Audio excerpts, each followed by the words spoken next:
of the law. I can treat someone in an alternate lifestyle with kindness and still be a Christian. But I cannot be a Christian without love. I don't know the purpose of this bill. But when I was first elected, I told myself that on matters of conscience, I will vote my conscience. And that's what I'm about to do. Senator Kristen Roars. Mr. President, we like to speak about local control, and we like to stick with it until we don't. The North Dakota High School Activities Association has a policy that has really served them well. I feel like this is a solution in search of a problem, and we need to allow the system to work the way it's supposed to, and I ask you to vote red. Senator Myrdal. Well, Mr. President, that's a lot of things to think about here, but let me address a couple of things. Number one, the North Dakota High School Association is an association, and their policy says 1 year of hormones. And we heard in committee, and you can read as much as you want online, that 1 year of hormones do not change the physical advantages a male has over a woman. It takes years and years and years if it ever actually does so. And the second thing about the High School Activities Association is they can change that policy anytime with a whim, one way or the other. They're not a lawmaking body. So that argument to me is mute. The second thing, which may be a little bit more difficult, but not really, is that I've heard two speakers now talk about love and hate. And I respect both speakers, but I take umbrage to the fact that we're bringing those words into this discussion. I don't think anyone here, regardless of what people think, and regardless of the emails we get, and regardless of whatever they say about you, I don't think anyone on this floor hates anyone who decides to live their life differently. I certainly don't, even though I'm often accused of it. And I really object to that being the comments here on the floor. This is not about hatred or love. Not at all. And if we want to quote scriptures, we can do that till the Lord comes back. This is about Title IX and women's rights and girls' rights to have an even playing field. This is about feminism. And in committee, Mr. Chairman, the largest, most liberal, if I may use that word here on the floor, feminist movement organization is 100% with us on this bill. Because they're saying, if you take this away, why would you take the right away for girls and women to have an equal playing field?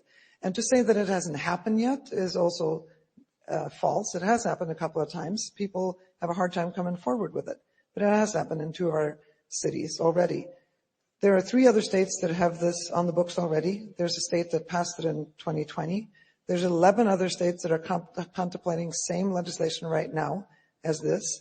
Even stronger than this. This is very mild. This is K through 12 only. Doesn't affect subdivisions. Doesn't have anything to do with NCAA. By the way, NCAA, if you want to read on them, they're up for a major lawsuit in federal court right now. And NCAA, frankly, has never been great to women. They make their $90 billion a year on men's basketball and men's football. And now they've threatened governors and threatened legislators.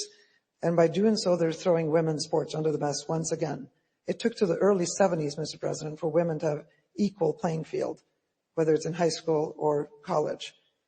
So please put your emotions aside, and please don't accuse anyone on this floor to not be loving or to be hateful because of this legislation. It has nothing to do with that. Absolutely nothing.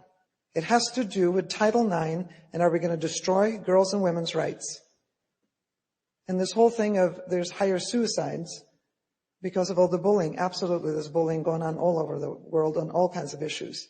But a Swedish study, Mr. President, said that those who have gone through hormone treatment in the trans process or surgical things before any bullying was going on has a 19% higher rate of suicide. That's fact. All these other emotions, and that's great, that is not factual. What we're dealing with today is plain and simple Title IX. Vote yes. Senator Lee.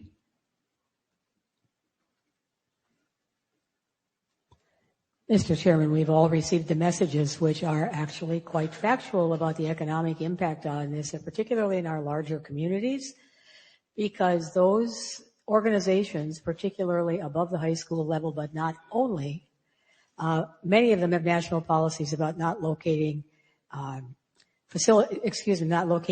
competitions in states with discriminatory policies. Whether we like it or not, that's the truth. And there's a multi-million-dollar impact potentially from doing this.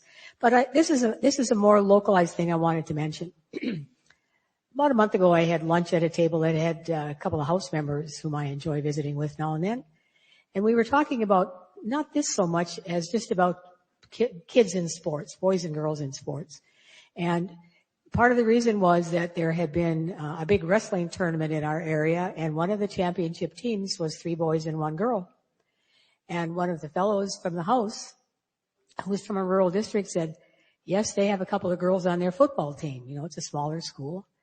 And so I think what we're maybe not all noticing about this bill is that those areas where a girl might be playing on a baseball team with boys because she happens to be a good shortstop, or might be a soccer player or a punter on a football team, again, more likely in a small school, but not only. Give these kids a chance to play. If they can't meet the criteria, they're not going to be able to play, but we may have some unintended consequences, particularly for those smaller schools, for all the kids who might like to play a sport to have a chance to do it. There are lots of boys and lots of girls in the 11,700 students in my district, and the almost exactly the same number in my neighboring community's district. But there aren't in a small school. So let's make sure that we're not, we're not creating barriers for those boys and girls who might like to play and might be really good at it in our local public schools. Senator Clemens.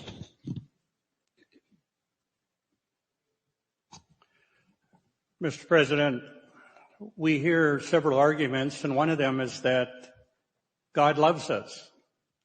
That's absolutely true. God loves everyone here and across the whole world. But God's love does not condone disobedience to His word.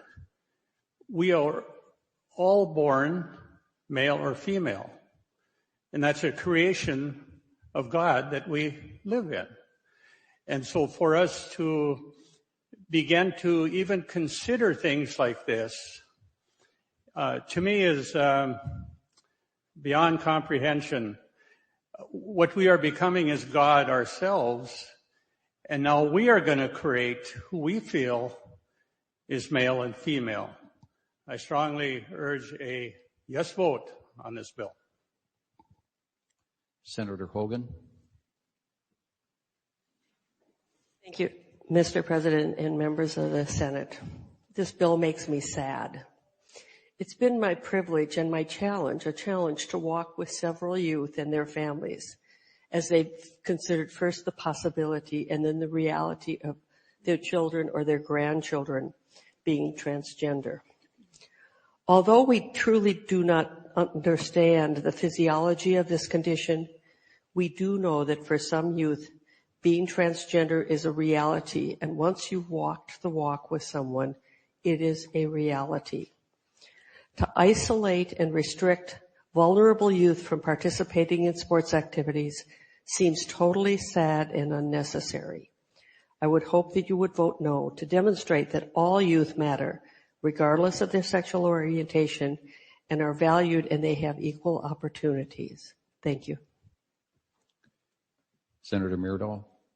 Well, Mr. President, I wasn't going to stand up again, but here we go again with the financial threats. And in committee, we heard no solid numbers, just perceived numbers of one side of this bill, perceived numbers of what might happen. Actually, we heard billions of dollars, Mr. President. So it's shocking to me that we're going to lose billions of dollars.